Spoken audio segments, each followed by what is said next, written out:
রাধে রাধে বন্ধুরা, আমার চ্যানেল অঙ্কিতা বুটিক্সে আপনাদের সবাইকে স্বাগত জানাচ্ছি। আজকে আমি একসঙ্গে দুটো ব্লাউজ কাটিং নিয়ে চলে এসেছি। দুটো ব্লাউজ একই মাপের হবে, ওই জন্য একসঙ্গেই আমি কাটিং আপনাদের দেখাবো। তো আপনারা আমার সাথেই থাকবেন এবং পুরো ভিডিওটা দেখবেন। তো আমি একসঙ্গে দুটো অস্তর নিয়ে নিয়েছি, আর দুটো অস্তরই একসঙ্গে আমি 4 ভাঁজে ভাঁজ করে নিয়েছি। যেহেতু এটাতে আমি একসঙ্গে সামনে পার্ট এবং পিছন পার্ট দুটো কাটিং দেখাবো, একই সাথে আপনাদের দুটো কাটিং হয়ে যাবে এবং তাড়াতাড়ির মধ্যে কাটিং হবে। তো এই আমার অস্তর, এটা দুটো অস্তর আছে। আমি প্রথমে 1 ভাঁজ করেছি, তারপরে আর 1 ভাঁজ, মানে 2 ভাঁজ করে নিয়েছি। তা আমার 4টে পার্ট বেরিয়ে গেল দুটো অস্তরে। এবারে যেহেতু আমি পিছন সামনে একসঙ্গে কাটিং করব, তার জন্য আমি প্রথমে নিচের দিকে 1.5 ইঞ্চি এক্সট্রা নিয়ে নেব। তো 1.5 ইঞ্চি এক্সট্রা কেন নিচ্ছি ওটা আমি পরে বলে দেবো। তো প্রথমে 1.5 ইঞ্চি এক্সট্রা নিয়ে নিলাম, নিয়ে আমি দাগ টেনে দিলাম। তো 1/2 ইঞ্চি আমার যাবে পিছন পাটে সেলাইয়ের জন্য, আর 1 ইঞ্চি আমি এক্সট্রা নিচ্ছি সামনে পাটে এসটা বার করার জন্য। তো ওই জন্য 1.5 ইঞ্চি নেওয়া হয়েছে। আর ব্লাউজের মেজারমেন্ট আমি স্ক্রিনে দিয়ে দিয়েছি, দেখে নেবেন। এবারে ব্লাউজের লেন্থ আছে 13.5 ইঞ্চি। তো আমি যেহেতু নিচের দিকে 1/2 ইঞ্চি নিয়ে নিয়েছি আর ওপর দিকে 1/2 ইঞ্চি যাবে, তো আমি 14 ইঞ্চিতে ব্লাউজটা মাপ নিয়ে নেব। যে দাগ দিয়েছি সেই দাগ বরাবর নিয়ে ওখানে স্কেল দিয়ে দাগ টেনে দেবো। এবারে শোল্ডার আমি নিয়ে নেব 5 ইঞ্চিতে। এখানে শোল্ডার আছে 14 ইঞ্চি। তো যেহেতু আমার গলাটা এখানে বড় হবে, ব্যাক পিঠের গলাটা, সেজন্য 14 থেকে 2 ইঞ্চি মাইনাস করে আমি 5 ইঞ্চি নিয়ে নিয়েছি। নিচের দিকেও 5 ইঞ্চি টেনে দেবো, তাহলে দাগটা সোজা হবে।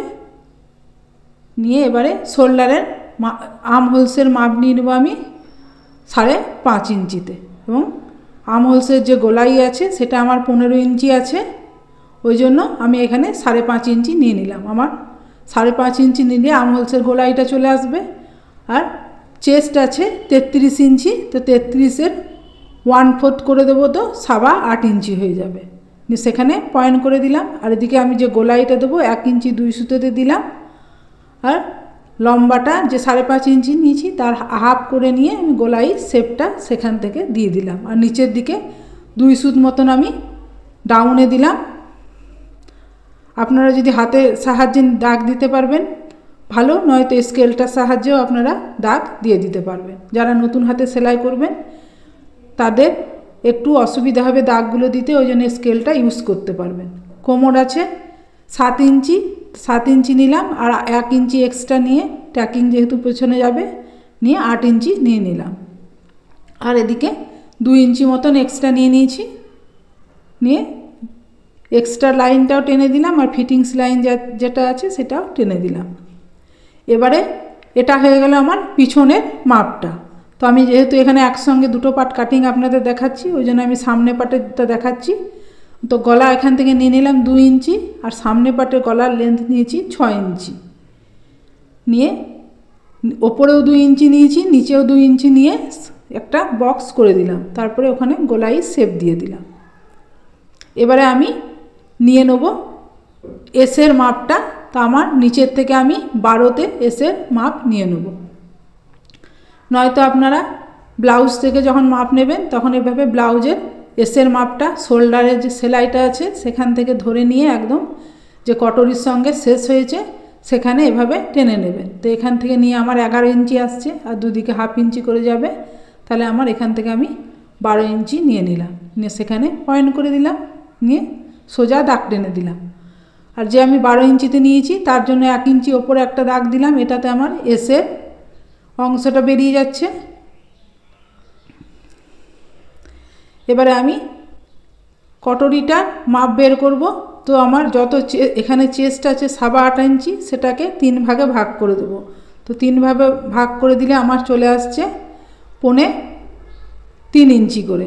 তো 3.25 ইঞ্চি করে আমি 2 ভাগ নিয়ে নেব কটরির মাপ, আর 1 ভাগ চলে আসবে আমার এসের মাপটা। তে চলে এলো এখানে এসের মাপটা নিলাম 1 ভাগ, আর এই 2 ভাগ আমার কটরি থেকে গেল। আর এখানে আর্ম হোলসের যে আমি পিছনে নিয়েছি 1 ইঞ্চি 2 সুত, সেখান থেকে 2.5 ইঞ্চিতে একটা পয়েন্ট করে দেবো। আর গলার কাছে যত মাপ আছে গলার, সেখান থেকে 1 ইঞ্চি ওপরে একটা পয়েন্ট করে 3টে পয়েন্ট হলো। এই 3টে পয়েন্ট এবারে আমি মিলিয়ে দেবো। তো আমার তাহলে আর সামনে পাটে আমি যে স্টার দেবো তার লেগে যে আমি পিছন পাটে নিয়েছি সেইখান থেকে 2 ইঞ্চি ভিতরে একটা পয়েন্ট করে দিলাম, এভাবে টেনে দিলাম। তাহলে আমার সামনে পাটের এসটা বেরিয়ে গেল। যে আমার একটু ছাটিং দিলাম।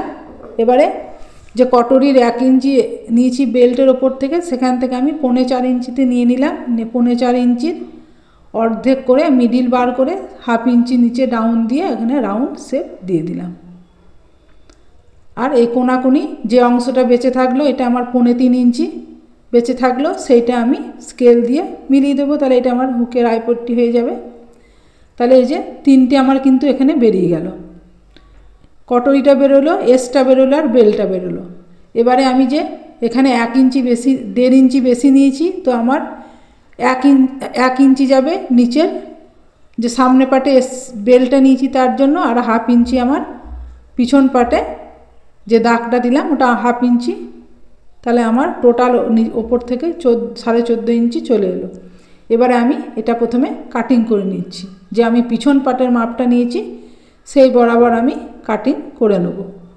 আর্ম হোলসের দিকটাও পিছন পাটটার এতে কাটিং করব। তারপর এখান থেকে আমি দেখুন সামনে পাটটা কিভাবে বার করি। আমি প্রথমে বাইরেটা কাটিং করে নিলাম। এরপরে গলার কাছে আমি যে 2 ইঞ্চিতে দাগ দিয়েছি সেইটা একটা কাট লাগিয়ে দেবো। আর চেস্টের যা মাপ আছে সেটা কাট লাগিয়ে দেবো। এবারে সামনের ওপরের দুটো অস্তর আমি তুলে নেব। যেহেতু আমার দুটো ব্লাউজে আছে, সেই জন্য দুটো ব্লাউজের অস্তরটা তুলে মিডিলে যে কাপড়টা ছিল 2 ভাগ, সেটা পিছন ভাগের ছিল, সেটা আমি পিছন ভাগটা সরিয়ে নিলাম। এবারে সামনের ভাগের যে আমি ড্রয়িং করেছি কটরি, এস এবং বেল্টে, সেইটা আমি করে নেব। আর সামনে পাটে যে আমি একটু 2.5 ইঞ্চ ডাউন করেছি সেটাও কেটে নিলাম আর্ম হোলসের কাছে। আর এই সব পাটগুলো আমার বেরিয়ে যাবে। এবারে একটা থাকবে আমার কটরির নিচের অংশটা, সেটা আমি আলাদা করে ওইটা বের করে নেব। ওটাও আমি দেখিয়ে দেবো কেমনভাবে বের করছি। তো এই যে দেখুন কত সহজেই একসঙ্গে দুটো পার্ট কাটিং করা হয়ে গেল। এতে আপনাদের সময়টা অনেক বাঁচবে। এবারে কটরিটা যদি মনে হয় একটু ফুল বেস্ট কম আছে তাদের একটু ওখানটা নিচেরটা ছেটে নেবে। আর যদি ফুল বেস্ট থাকে বেশি হেভি তাহলে কাটার দরকার নেই। এই 3টে পার্ট আমার বেরিয়ে গেল। এবারে এই কটরিটা মাপ চলে আসছে 7.25 ইঞ্চি। তো আমি এখান থেকে 7.25 ইঞ্চি আমি যে কটরিটা একটা বার করব, এই কটরিটার নিচে যেটা জয়েন্ট হবে সেইটা বার করে নেব। তার জন্য এই যে কাপড়টা আমার আছে যেটা 4 ভাঁজে, সেইটা আমি 2 ভাঁজ করে নিয়ে নেবো আলাদা করে। তো দুটো আমার অস্তর একসঙ্গে আছে, তার জন্য আমার 4টে পার্ট হয়ে গেল। নিচেরটা আমি সমান করার জন্য 1/2 ইঞ্চি কেটে নিচ্ছি, দাগ দিয়ে দিচ্ছি। এবারে এই কটরিটার যা মাপ আছে সেই মাপটা এখান থেকে আমি নিয়ে নেব। 7.25 ইঞ্চি মাপ আছে, তো সেখান থেকে আমি 7.25 ইঞ্চি ধরে এরকম একটা দুদিকে দাগ নিয়ে নিলাম। আর আমি ওপর দিকে নেব। আমি যা এসের মাপ নিয়েছি 3.25 ইঞ্চি, তো 3.25 ইঞ্চি মাপ হচ্ছে। আর যেহেতু আমার 2 সুত করে সেলাই যাবে, তো এখান থেকে 3.25 ইঞ্চি আমি নিয়ে একটা বক্স করে নিলাম। এবারে এই দিক থেকে কোনাকুনি 1/2 ইঞ্চি করে বাড়বে, আর উপরে 1.25 ইঞ্চি বাড়বে। এভাবে স্কেলটার সাহায্যে দাগ দিয়ে দেবো নিচের দিকটা। আর উপরের দিকটা দাগ দেওয়ার জন্য মিডিল পয়েন্টটা বার করে নেব। নিয়ে স্কেলটা এভাবে বসিয়ে এখানে 1.25 ইঞ্চি যে মাপ নিয়েছি সেখান থেকে মিডিল, আর এদিকে 1/2 ইঞ্চি যে নিয়েছি সেখান থেকে স্কেলটা ঘুরিয়ে মিডিলটাতে মিলিয়ে দিলাম। আর আমি যে ট্যাকিং দেবো, তো দুদিকে 1.25 ইঞ্চি করে ট্যাকিংটা দিয়ে দেবো। তাহলে এই আমার নিচের কটরিটারও মাপটা নেওয়া হয়ে গেল। এবারে সেই মাপ বরাবর আমি কেটে নেব। তাহলে কত সহজেই আমার প্রত্যেকটা পার্ট বেরিয়ে গেল।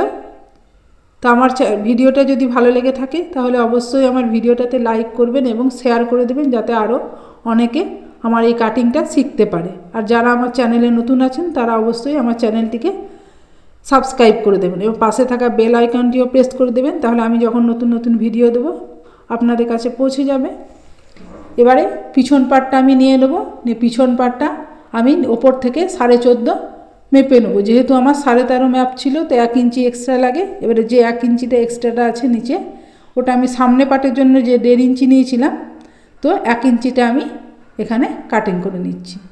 তাহলে আমার পিছন পাটটা 14.5 ইঞ্চি চলে এলো। ফিটিংসে আসবে তখন 13.5 ইঞ্চি চলে আসবে। এবারে আমি পিছনে দেখে নেব আমার পিঠটা কতটা নেওয়া আছে। তো আমার পিঠটা এখানে 4.5 ইঞ্চি নেওয়া আছে, তো আমি এখান থেকে 5 ইঞ্চি নিয়ে নিচ্ছি। 1/2 ইঞ্চি নিচের দিকে সেলাই যাবে, আর এদিক থেকে আমি 2.5 ইঞ্চি নিয়ে নিচ্ছি। নিয়ে গলা যে 2 ইঞ্চি নিয়েছি সেখান থেকে এভাবে লাইন টেনে একটা বক্সের মতন হয়ে গেল। এবার এখানে আমি গোলাইয়ের শেপ দিয়ে দেবো। আপনারা চাইলে আপনাদের অ্যাকর্ডিং আপনারা শেপ দিতে পারেন। নিয়ে সেই শেপ বরাবর আমি কেটে নেব। তাহলে পিছন পাটটা দেখলেন কত সহজেই কাটিং করা হয়ে গেল। এবারে আমি এই সমস্ত পার্টগুলো মেন ফেব্রিকের ওপরে বসিয়ে কাটিং করে নেব। আজকের মতন এ পর্যন্তই। পরের ভিডিওতে আবার নতুন কিছু নিয়ে আসবো। তো আমার ভিডিওগুলো যদি অবশ্যই ভালো লেগে থাকে তাহলে আমার চ্যানেলটিকে সাবস্ক্রাইব করে দেবেন। ততক্ষণ আপনারা ভালো থাকবেন। ধন্যবাদ।